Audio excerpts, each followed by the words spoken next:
What is up, guys? Bolognese here with another replay review. Got two replays, back-to-back ace tankers in my Grille 15.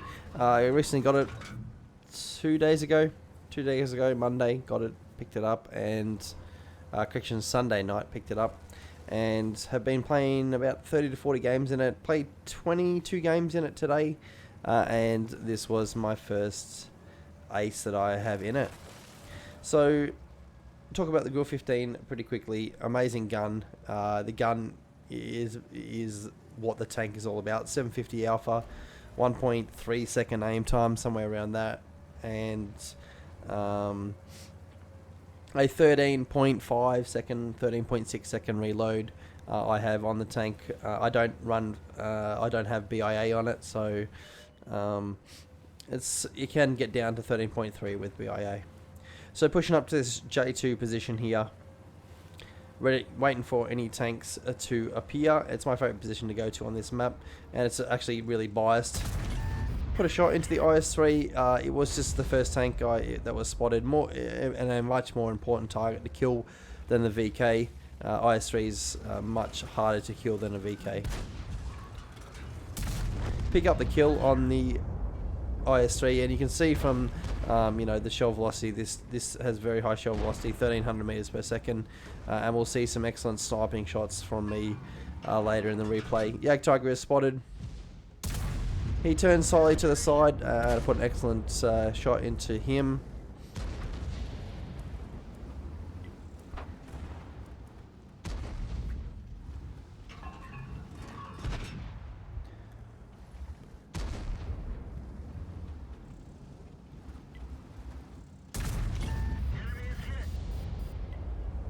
VK pokes around and regrets it.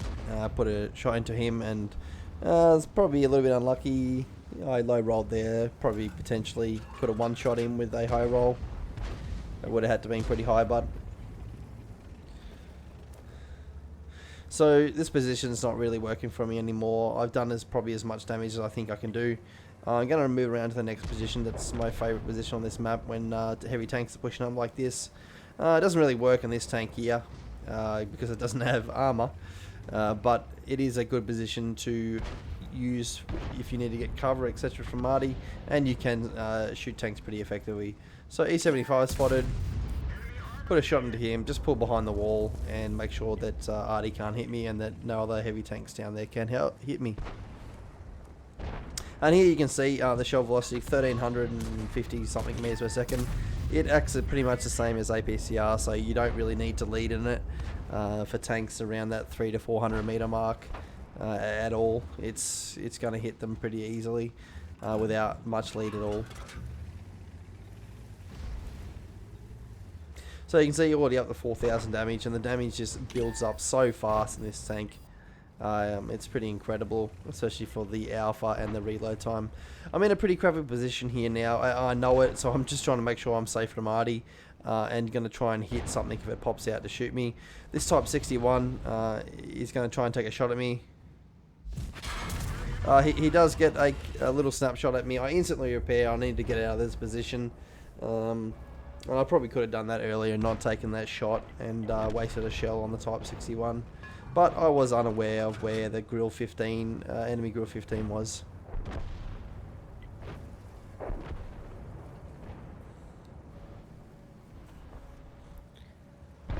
So just pushing back to support base now. They look like they've got it in hand, however there is a 215B 183 who has picked up one kill at this stage, sitting at on the 0 line, so just need to be aware of him. So just push this position here now, trying to get spots, trying to spot anything that's possibly pushing through the middle. The Jagdtiger's still alive, so I'm going to ping the Jagdtiger position in a second and just say, hey guys, this guy's still alive, he needs to die. So ping that position and just waiting for him to be spotted. He is spotted, and it doesn't look like the Grille 15 is there. So I'm going to push down to the middle position and be a little bit aggressive. So pick up the kill on the Jagdtiger. And this tank is, as you can see, while the aim time is amazing, the bloom while turning the turret and the tracks is pretty horrendous. So you need to let your gun fully aim to actually hit shots. You can see there that I was unable to reload in time to pick up the 1390, and he's going to be a little bit of a pain in the ass later in the game.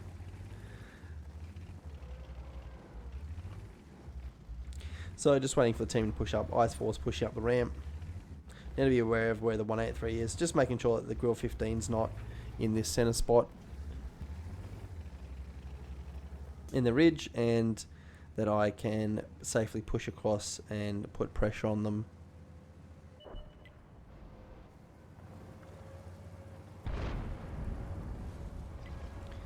Ramatel spotted. I pinged the spot where the 183 was because I want the 54 lightweight to try and spot him. However, he is not moving out of base. Artie is spotted, so I instantly turn to him, let the gun aim, and pick up the kill on the Artie, because that is a very dangerous tank, because Artie is fair and balanced.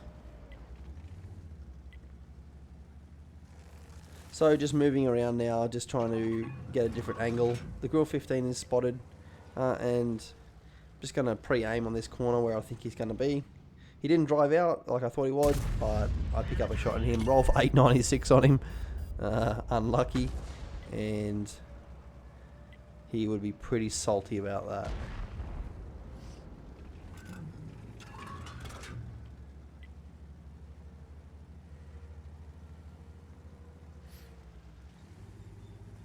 .1390's running around, and here you can see is if you don't let this gun fully aim, like there, your shot is not going to go where you think it would. So if you pick up this tank and you're having issues with the gun, you need to let it aim. Otherwise, it's not going to hit. So Amex AC-48, Tier 8 French TD, my next victim. That whole line is super shit, don't grind it. And the ball seeker spotted crossing, tries to be aggressive on the IS-3, IS-4, but he's going to regret that.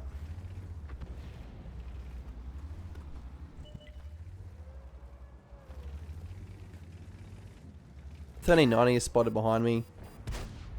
I have really bad track traverse. He puts a shot into me, so I just decided to drive forward towards where potentially the 54 lightweight could shoot him, but he just does like a full circle and runs away.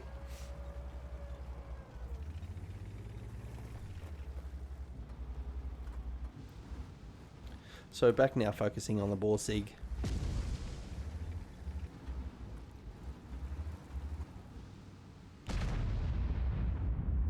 Grille 15 puts a good shot into our T95 and ducks back behind cover.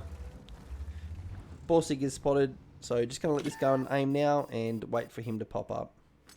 And there you can see, like, the gun is really accurate as long as you let it aim. So pick up the kill on the Ramatel Borsig. 1390 coming behind me. I just reversed straight into him. He's not going to survive this time again from ramming into me with only 41 hit points. Waiting for the Grille 15 to reverse, but he's not going to do it. He's too smart. So now I know that the 215B is probably somewhere still on the zero line, and he is spotted. He gets spotted, he's reversing, and put a nice shot into him there.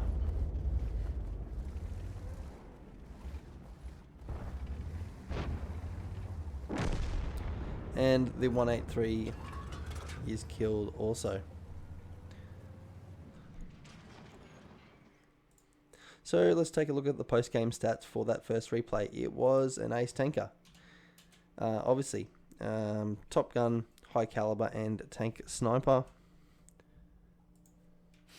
7,140 damage, 6 kills, 1,067 base XP.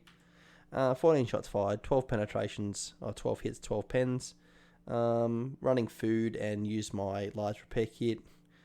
Came out with only 461 credits. So yeah, not the best credit earning tank in the game, but at least I still made some profit and didn't lose any from that replay. So just going to load up the second replay now. This is my second game straight after, or the game straight after that last one. And I sort of felt like at this point in the night, I did say on Twitch stream that I was going to stop streaming after I'd played this game. I sort of felt like that I'd become really comfortable with the tank. So load in, get Sand River Assault, and pretty comfortable about my ability to influence the game here. Assault mode is made for TDs.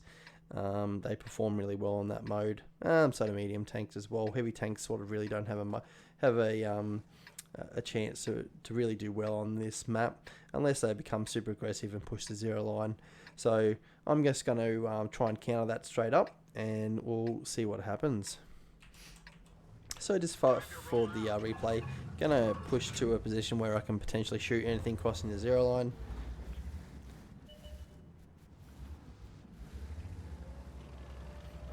STB1 is spotted. He tries to go for a scout, and you can see here, this is just like Grille 101. That shot is just amazing. Like, I wouldn't be able to take that in pretty much any other tank. And with that alpha combined, 837 damage within the first 30 seconds of the game is pretty unbelievable.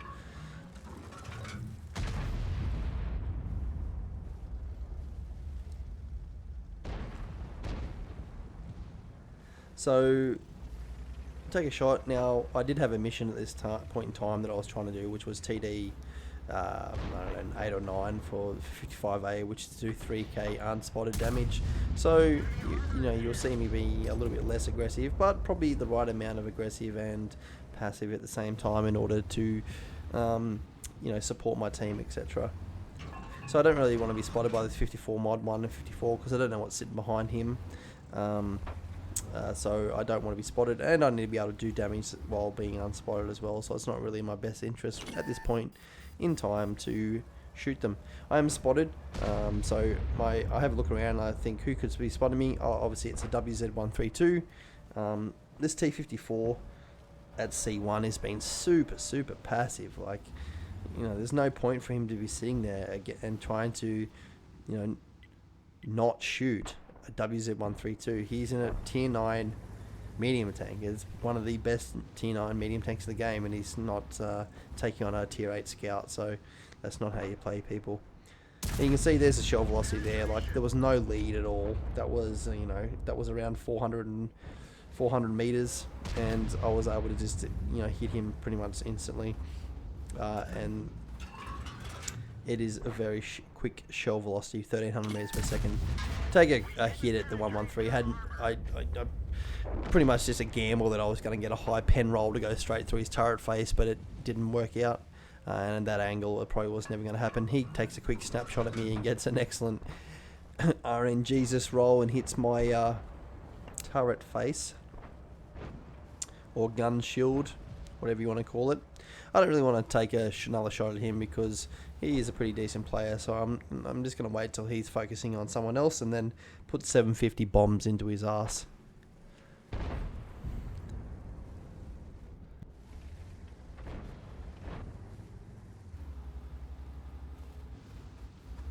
Spotted, so is Ferdinand. Here you can see, like, well aimed shot, however I was just too slow to press the trigger to actually hit the Ferdinand as he dropped down.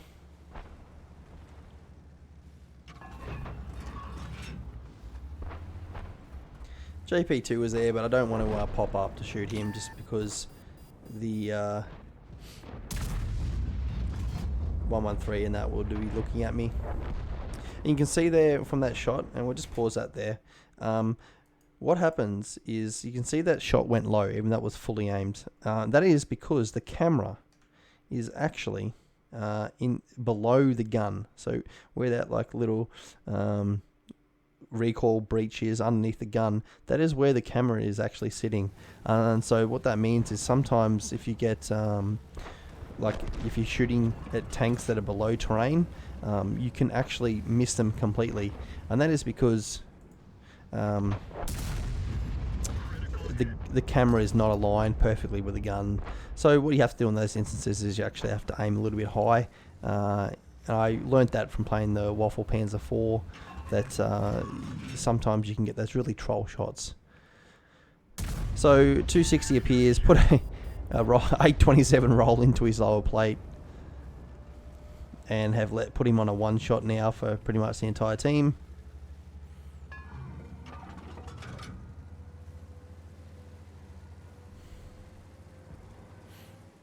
So now I've realised I'm probably not going to be able to get this TD mission done, so it's now time to just change it up and become aggressive. The JP2 that I was going to shoot at dies, so now I'm going to switch to the IS-7. He's driving away, completely oblivious. And he's got himself in a really bad position. He's now surrounded by 3 tanks. We're shooting at him, 4 tanks rather. So, you know, he knows he's going to die. Gets set on fire. Pick up the kill on the IS-7.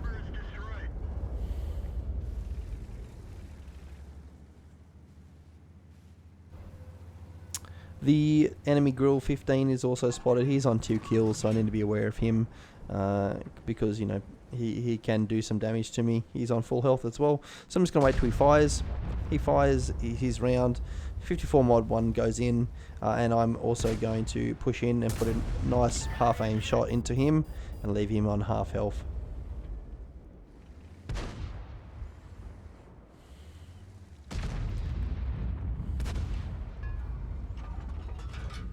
Pick up the kill on the Grille 15. The 260 has also come into this little gap here, so now I am on nearly 1400 hit points. So I'm just going to be aggressive here. There's no point trying to play peekaboo with the 260. I can just kill him, and he can only shoot me once. So learn how to trade. If you don't know how to do that, you need to learn. Do a little bit of a dodge to try and make sure Artie can't hit me.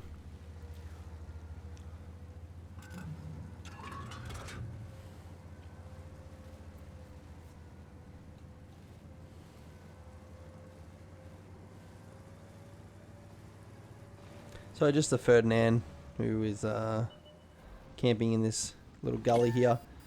Put a shot into him, get a low roll, but not too phased about it. Just going to push into this little gap here to make sure he can't shoot me again, because he's going to reload before me. And I should be able to kill him if he doesn't get killed before I reload. So he is killed, and Artie is going to pick up the kill. Correction, the 430 is going to pick up the kill on the artillery.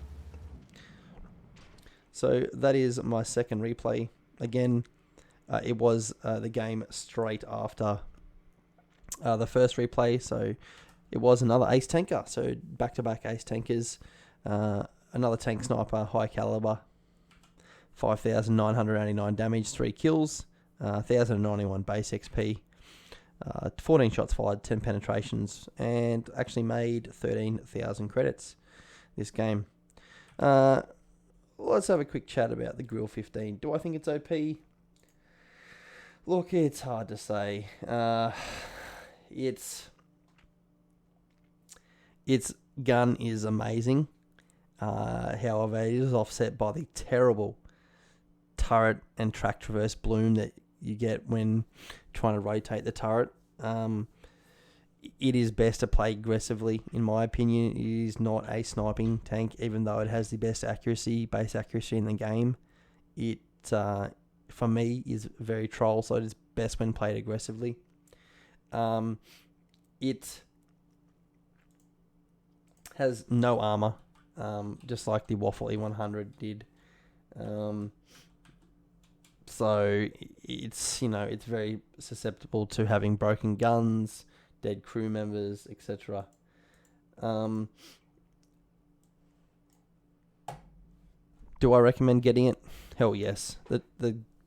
Just the sheer fun of shooting this 750 Alpha gun with a 13-second reload is awesome. It's going to troll you in some games, but then you're going to have these awesome games like those 2 replays I just showed you, where it's going to be super fun to play. Definitely get the tank. It is a fun tank to grind. The Waffle 4 is pretty crap in my opinion. The Tier 9, the Borsig is an awesome tank. I've had that for a couple of years now. And finally, just when this tank came out, I had no real indication to try and grind out the Waffle E100. Just wasn't really my bag. But after getting the Grille 15, I can highly recommend getting this tank. Alright, thanks for watching my replay, guys, and I will catch you on the next one.